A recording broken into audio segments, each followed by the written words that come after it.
Hello, കഴിഞ്ഞ വീഡിയോയിൽ പറഞ്ഞതുപോലെ രോഗിച്ചതും പാല് വൈദ്യം കൽപ്പിച്ചതും പാല് ചെയ്യാൻ വിചാരിച്ച മോഡൽ ഒന്ന് സ്റ്റിച്ച് ചെയ്ത് തരുമോ എന്ന് ചോദിച്ചിട്ട് എന്റെ കസ്റ്റമർ പിന്നെ വന്നിട്ടുണ്ട്.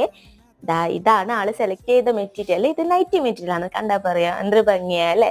അപ്പൊ ആള് സെലക്ട് ചെയ്ത മോഡൽ ഏതാണെന്നറിയോ? ഷോൾ കോളർ വെച്ചിട്ടുള്ള ഒരു എയർലൈൻ ടോപ്പ്.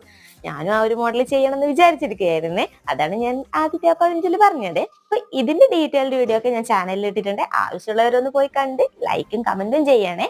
അപ്പൊ നമുക്ക് ഇതിന്റെ ഫൈനൽ ഔട്ട്പുട്ട് കണ്ടാലോ. ഇതാണ് ഫൈനൽ ലുക്ക് വന്നിട്ടുള്ളത്. നെക്ക് കുറച്ച് ഡീപ്പ് ആയിട്ടാണ് കൊടുത്തിട്ടുള്ളത്. വൈറ്റ് ഇന്നറൊക്കെ വെച്ചിട്ട് പെയർ ചെയ്യാൻ വേണ്ടിയിട്ടാണ് ഇങ്ങനെ ചെയ്തത്. സ്ലീവിൽ ഇലാസ്റ്റിക് ഒക്കെ വെച്ച് കൊടുത്തിട്ടുണ്ട്. എൽബോ സ്ലീവ് ആണ് കൊടുത്തത് കേട്ടോ. ഫ്രണ്ടിലായിട്ട് 2 ബട്ടൺസും കൊടുത്തിട്ടുണ്ട്. താഴെ ചെറിയൊരു സ്ലിറ്റും കൂടി കൊടുത്തിട്ടുണ്ട്. അപ്പൊ ഫൈനൽ ലുക്ക് എനിക്ക് ഒത്തിരി ഇഷ്ടമായി. നിങ്ങൾക്ക് ഇഷ്ടമായോ ഇല്ലയെന്നൊന്ന് കമന്റ് ചെയ്ത് പറഞ്ഞേക്കണേ. വീഡിയോ വേണ്ടവർക്ക് ചാനലിലുണ്ട്. അതുപോലെ കസ്റ്റമൈസേഷൻ ഒക്കെ ഉണ്ടെങ്കിൽ എന്നെ കോൺടാക്ട് ചെയ്യാൻ മറക്കരുത്. അപ്പൊ ഓക്കെ, ബൈ.